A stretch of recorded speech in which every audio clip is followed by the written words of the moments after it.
Hari ini juga, saya bersyukur kepada Bapa dan Ibu Syurgawi kerana menetapkan minggu dan masa untuk berdoa pada setiap hari, supaya tangan kita menjadi tangan yang paling bersih, paling indah, dan paling hebat.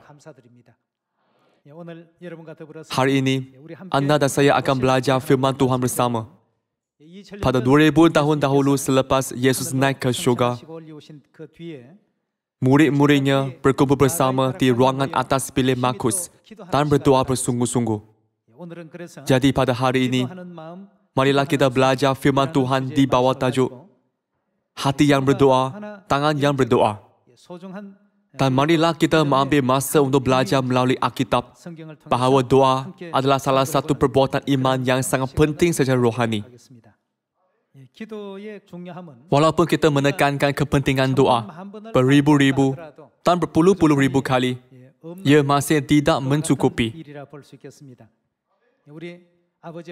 Apabila bapa dan ibu kita menjelaskan tentang kepentingan doa, mereka berkata bahawa doa ialah nafas roh kita. Bagi manusia, perkara yang paling penting ialah bernafas. Orang yang tidak bernafas ialah orang mati. Jadi, bukti bahawa roh kita hidup ialah doa. Kita boleh memahami bahawa doa ialah buktinya. Dahulu, ada seorang pelukis terkenal bernama Albrecht Dürer. Ada satu anekdot tentang dia. Pelukis itu sangat terkenal. Tetapi, apabila dia masih kecil, dia sangat miskin dan serba kekurangan. Atas sebab ini, walaupun dia mahu belajar melukis, keadaan ekonomi keluarganya tidak mengizinkan dia menamatkan pengajian. Dia berbual dengan seorang kawan yang berada dalam situasi sama, bahawa dia tidak dapat meneruskan pengajian kerana keadaan keluarganya. Mereka tahu tentang satu sama lain dan betapa miskinnya keluarga. Jadi mereka mencadangkan sesuatu. Kawan Dürer tahu bahawa Dürer mempunyai bakat yang menakjubkan sebagai pelukis. Jadi dia berkata, marilah kita berbuat seperti ini. Salah seorang daripada kita akan bekerja untuk membantu yang seorang lagi, supaya dia dapat terus belajar. Dan selepas tamat pengajian, dia menanggung orang yang telah menyokong itu, supaya orang itu juga dapat belajar. Kawan Dürer memberikan cadangan seperti itu. Selepas Dürer mendengar cadangan itu, dia setuju dan berkata, marilah lakukannya.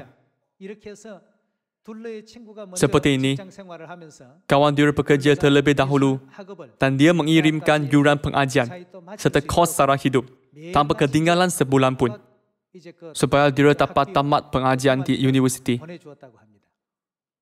Kawan Dürer tekun bekerja di restoran dan mengirimkan yuran pengajian serta kos sara hidup pada setiap bulan tanpa ketinggalan.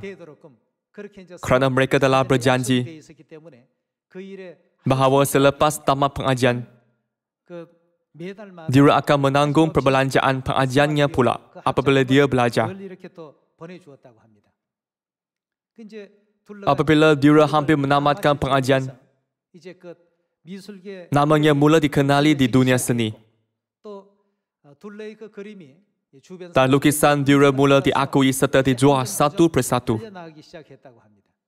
Seperti itulah, Dürer menamatkan pengajian dan pada suatu hari, dia melawat restoran tempat kawannya bekerja. Apabila tiba di restoran, dia ternampak kawannya berdoa kepada Tuhan di satu penjuru selepas tamat waktu bekerja. Dia berdoa seperti ini, Tuhan, tanganku sudah menjadi keras kerana teruk bekerja. Jadi aku tidak dapat melukis gambar yang halus lagi. Bantulah Dürer untuk melukis bagi menggantikanku. Dan bantulah dia melukis gambar yang indah demi kemuliaan-Mu. Dürer melihat kawannya berdoa seperti ini secara kebetulan.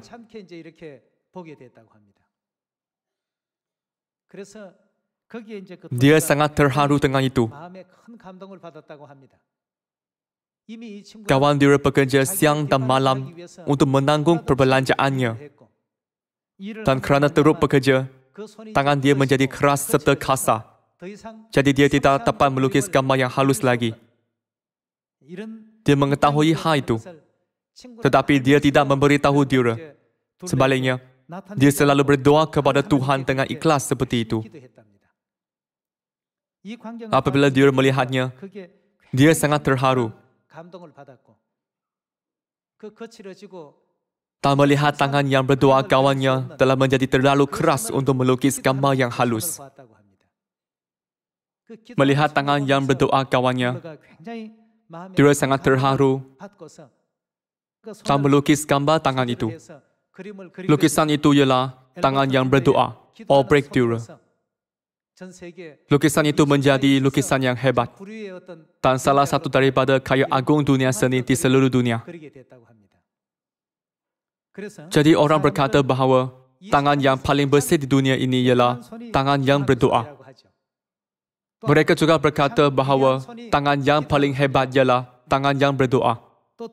Orang berkata bahawa tempat di mana orang berdoa itu ialah tempat kedudukan yang terhebat dan tempat kedudukan yang tertinggi.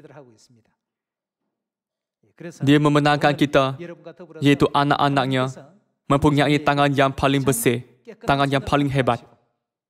Dan membenarkan kita duduk di tempat duduk yang paling hebat.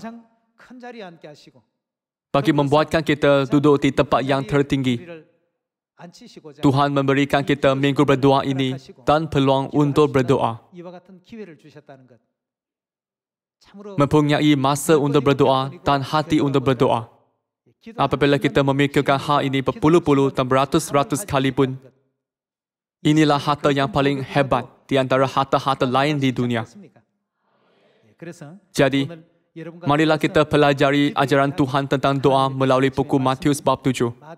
Marilah kita melihat ayat 7.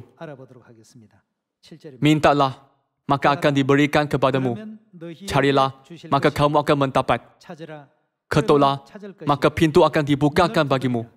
Karena setiap orang yang meminta, menerima, dan setiap orang yang mencari, mendapat. Dan setiap orang yang mengetuk, baginya pintu dibukakan. Adakah seorang daripadamu yang memberi batu kepada anaknya jika ia meminta roti? Atau membeli ular jika ia meminta ikan? Jadi jika kamu yang jahat tahu memberi pemberian yang baik kepada anak-anakmu, apalagi Bapamu yang di syurga, Ia akan memberikan yang baik kepada mereka yang meminta kepadanya. Sesungguhnya, inilah firman janji Tuhan yang berharga.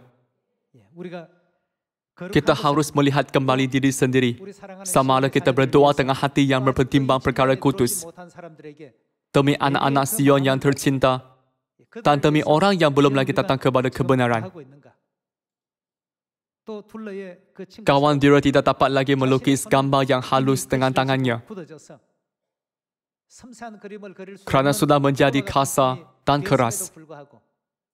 Namun, dia masih prihatin dan risau tentang masa depan kawannya serta berdoa, "Oh Tuhan, bantu dan berikanlah dia lebih banyak kebolehan agar dia dapat mencapai sesuatu yang kami berdua mahukan." Walaupun dia ialah kawan dia.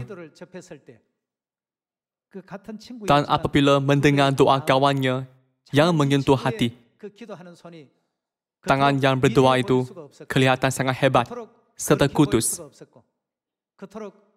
menyebabkannya merasa bahawa diri sendiri berdiri di tempat yang tinggi dan hebat. Bahkan pada ketika ini pun, ibu syurgawi kita berdoa demi keselamatan roh kita. Marilah kita memikirkan tentangnya sekali lagi. Dia mempunyai tangan yang berdoa paling bersih. Ibu syurgawi kita mempunyai tangan yang paling hebat. Marilah kita selalu memikirkan ibu kita yang berdoa. Marilah kita juga memikirkan apakah yang boleh kita lakukan untuk menggembirakan ibu sebagai anak-anaknya. Semua anak Sion mesti memohon, mencari, dan mengetuk pintu supaya hal itu berhasil. Tuhan mengajar kita untuk berdoa kepadanya pada setiap waktu. Marilah kita melihat buku Efesus 4:6 ayat 10. Akhirnya, hendaklah kamu kuat di dalam Tuhan, di dalam kekuatan kuasa-Nya. Kenakanlah seluruh perlengkapan senjata Tuhan, supaya kamu dapat bertahan melawan tipu muslihat iblis. Kerana perjuangan kita bukanlah melawan darah dan daging, tetapi melawan pemerintah-pemerintah, melawan penguasa-penguasa, melawan penghulu-penghulu dunia yang gelap ini, melawan roh-roh jahat di udara. Sebab itu, ambillah seluruh perlengkapan senjata Tuhan, supaya kamu dapat mengadakan perlawanan pada hari yang jahat itu dan tetap berdiri sesudah kamu menyelesaikan segala sesuatu. Jadi berdirilah tegap, berikat pinggangkan kebenaran dan berbaju zirakan keadilan. Kakimu berkasutkan kerelaan untuk memberitakan Injil damai sejahtera. Dalam segala keadaan, pergunakanlah perisai iman. Sebab dengan perisai itu, kamu akan dapat memadamkan semua panah api dari si jahat. Dan terimalah ketopong keselamatan dan pedang roh, yaitu firman Tuhan. Dan apakah yang harus kita lakukan? Dalam segala doa dan permohonan. Semua ini adalah mustahil tanpa doa dan permohonan. Walaupun kita mengambil seluruh perlengkapan senjata yang kuat dan memakai baju pelindungan yang boleh melindungi seluruh badan, kita tidak boleh memenangi pertempuran rohani tanpa doa dan permohonan. Dalam segala doa dan permohonan, berdoalah setiap waktu di dalam roh. Berdoalah setiap waktu bermaksud sentiasalah berdoa. Berdoalah setiap waktu di dalam roh.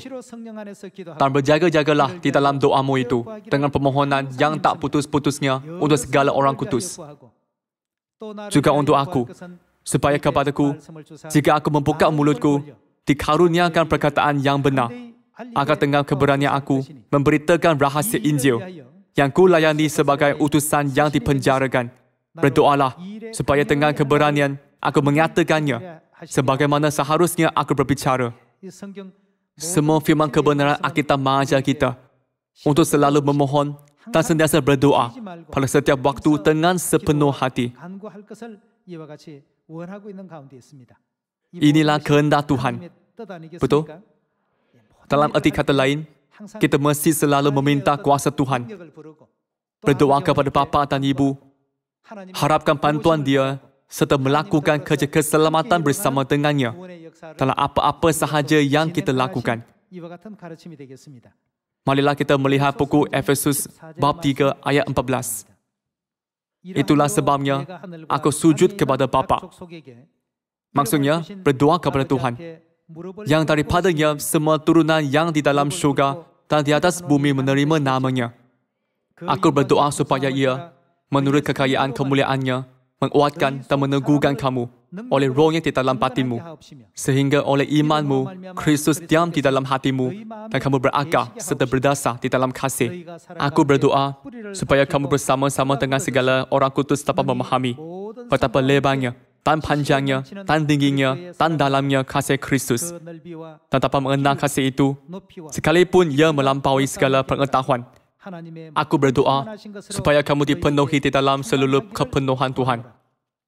Bagi Dialah yang dapat melakukan jauh lebih banyak daripada yang kita doakan atau fikirkan, seperti yang ternyata dari kuasa yang bekerja di dalam kita.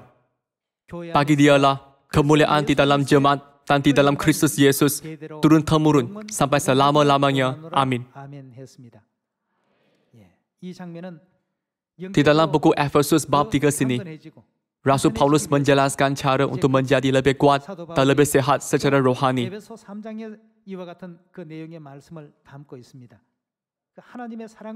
Doa yang kita pinta daripada Tuhan untuk memahami kasih-Nya dengan betul ialah doa yang menguatkan roh kita. Setiap kali anda berdoa, janganlah lupa untuk menyebut sesuatu yang tertulis di dalam buku Efesus bab 3 ayat 14 sampai 21. Marilah kita berbuat demikian. Kemanakah semua doa ini akan naik pada akhirnya?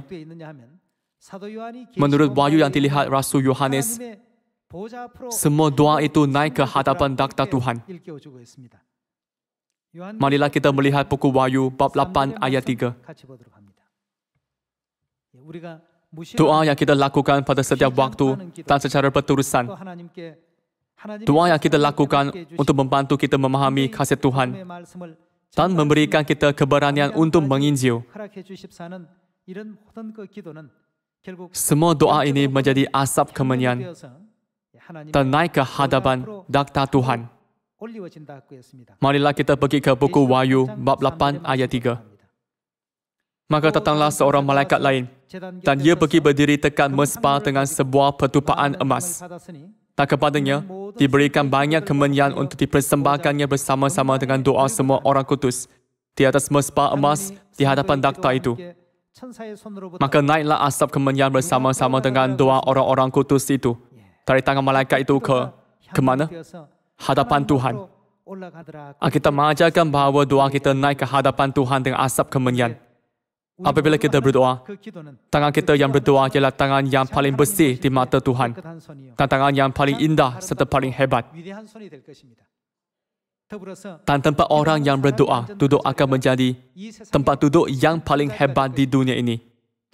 Tempat orang yang berdoa duduk akan menjadi tempat duduk tertinggi di seluruh dunia. Jadi, jangan enggan berdoa, tetapi selalulah berdoa kepada Bapa dan Ibu. Kemudian, doa yang anda berikan sepanjang minggu berdoa selama 10 hari, dari hari kenaikan sehingga hari Pentakosta, dapat naik ke syurga dan ke takhta Tuhan. Kemudian, anda akan menerima jawapan daripadanya serta limpahan Roh Kudus seperti hujan akhir musim. Dengan berbuat demikian, kita semua mesti membuktikan tentang Tuhan kepada sesiapa sahaja yang ditemui dan menjalankan misi kita sebagai saksi Tuhan. Jadi marilah kita meminta lebih banyak daripada Tuhan. Lebih banyak mencari Dia dan lebih banyak mengetuk pintu syurgawi. Saya ingin bersyukur kepada Ibu syurgawi kita yang berdoa, berpuasa bahkan pada ketika ini pun demi keselamatan roh anak-anaknya. Saya berharap anda semua akan menjadi anak-anak hebat syurgawi yang dapat menggembirakan bapa dan ibu kita sehingga akhir. Semua ahli keluarga syurgawi, janganlah kita mengecewakan bapa dan ibu. Petang ini, kita belajar firman Tuhan bersama di bawah tajuk Hati yang berdoa, tangan yang berdoa. Terima kasih banyak.